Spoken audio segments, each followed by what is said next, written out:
بسم اللہ الرحمن الرحیم۔ ٹینشن اور ڈپریشن کم کرنے کے لیے عمل تنفس یعنی سانس کی ورزش مفید ہے۔ رسول اللہ صلی اللہ علیہ وسلم نے ارشاد فرمایا، کھانا اکٹھے کھایا کرو کیونکہ برکت جماعت کے ساتھ ہے۔ اپنا یہ ایک راز کسی کو مت بتائیں، فائدے میں رہو گے۔ اگر آپ اپنی زندگی میں کچھ مقصد اور خواب رکھتے ہیں تو بہتر ہے کہ آپ اس کے بارے میں کسی کو نہ بتائیں۔ لوگ حسد آپ سے نہیں بلکہ آپ کی زندگی میں موجود سکون، خوشیوں اور بے شمار نعمتوں سے کرتے ہیں۔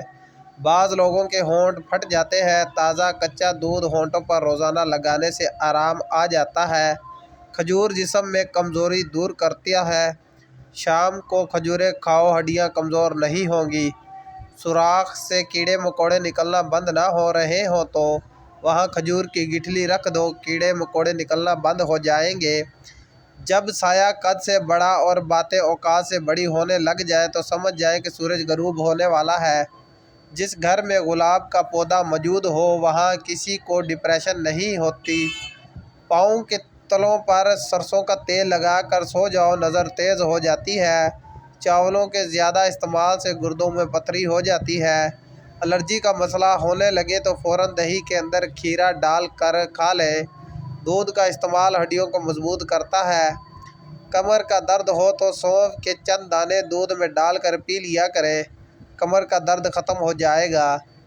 3 گناہ ایسے ہیں جن کی سزا دنیا میں ہی مل جاتی ہے: والدین سے بدسلوکی، کسی پر ظلم کرنا اور کسی کے احساس کے بدلے اس کی قدر نہ کرنا۔ دانتوں کی پلاہٹ دور کرنی ہے تو سرسوں کے تیل میں 1 چمچ نمک ملا کر دانتوں پر لگا دو، دانت سفید ہو جاتے ہیں۔ 1 چمچ کھانے والا میٹھا سوڈا، تھوڑا سا نمک اور سہاگا لے کر کسی بوتل میں رکھ لیں۔ روزانہ اس سے دانت صاف کریں، دانتوں کی پلاہٹ دور ہو جائے گی۔ انگوٹھے کا سوج کر پھول جانا ناقص غذا کے استعمال کی نشاندہی ہے، کیونکہ آپ جو کھاتے ہیں اس کے اثرات انگوٹھے کے جوڑوں پر مرتب ہوتے ہیں۔ مالٹے کے چھلکے کے اندرونی سفید حصے کو صاف کر کے رگڑ لیں اور سرسوں کا تیل ملا کر رات کے وقت چہرے پر لیپ کر کے سو جائیں۔ صبح سویرے اٹھ کر کسی اچھے صابن سے منہ دھو لیں۔ صرف 6 دن کے استعمال سے چہرے کے تمام داغ، دھبے اور چھائیاں دور ہو جائیں گی۔ ناظرین پلیز ہمارے چینل کو سبسکرائب کریں اور بیل آئیکن دبانا نہ بھولیں۔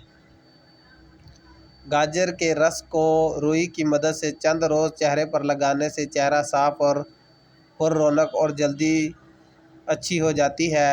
گرد و غبار میں کام کرنے کے بعد یا موٹر سائیکل وغیرہ چلانے کے بعد تھوڑا سا گڑ کھا لینا چاہیے، اس سے دمے کا خطرہ ٹل جاتا ہے۔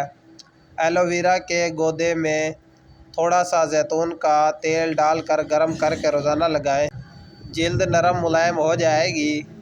لیکوریا اور ٹانگوں میں مستقل درد ختم کرنے کے لیے روزانہ 3 ہفتے تک صبح کے وقت 7 بادام لیں۔ اگر کسی کو فوڈ وائرنگ ہو جائے تو 1 چمچ پیاز کا رس پی لیں، اس سے انشاءاللہ افاقہ ہوگا۔ مشکل وقت میں ہمیشہ دعا مانگا کرو، کیونکہ جہاں انسان کا حوصلہ ختم ہوتا ہے وہاں سے اللہ پاک کی رحمت شروع ہو جاتی ہے۔ ناخن مضبوط کرنے کے لیے روزانہ چند ہفتے تک ہلکے گرم زیتون کے تیل میں تھوڑی دیر ہاتھوں کے ناخن کو ڈبو کر رکھیں۔ خشخاش کی چائے پینے سے دمہ، نزلہ، زکام، کھانسی اور جسم کی تھکن بھی دور ہوتی ہے۔ خشخاش کی چائے بنانے کے لیے 1.5 کپ پانی میں 1 چمچ خشخاش ڈال کر اتنا پکائیں کہ پانی 1 کپ رہ جائے۔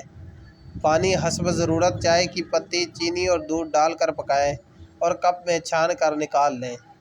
اگر گلے میں مچھلی کا کانٹا پھنس جائے تو تھوڑا سا زیتون کا تیل پی لیں، یا خشک ڈبل روٹی کو دودھ یا پانی سے گیلا کرنے کے بعد اس کو گیند کی شکل میں گول بنا کر نگل لیا جائے تو کانٹا نگل جائے گا۔ بواسیر کی بیماری ہو تو تازہ دودھ سے پاؤں کے تلوں کی مالش کریں۔ گرم دودھ پینے سے ہچکی دور ہوتی ہے۔ چینی سے میٹھا کیا ہو، دودھ پینے سے بلغم بنتا ہے۔ اجوائن کے استعمال کولیسٹرول کی سطح متوازن رکھنے میں مدد فراہم کرتا ہے، جبکہ شوگر دل کا عارضہ اور موٹاپا بننے والی وجوہات کے خلاف مؤثر کردار ادا کرتا ہے۔ انسان ایسا غافل منصوبہ ساز ہے کہ وہ اپنی ساری پلاننگ میں کبھی اپنی موت کو شامل ہی نہیں کرتا۔ انسان زندگی میں مایوس ہو تو کامیابی بھی نہیں ملتی۔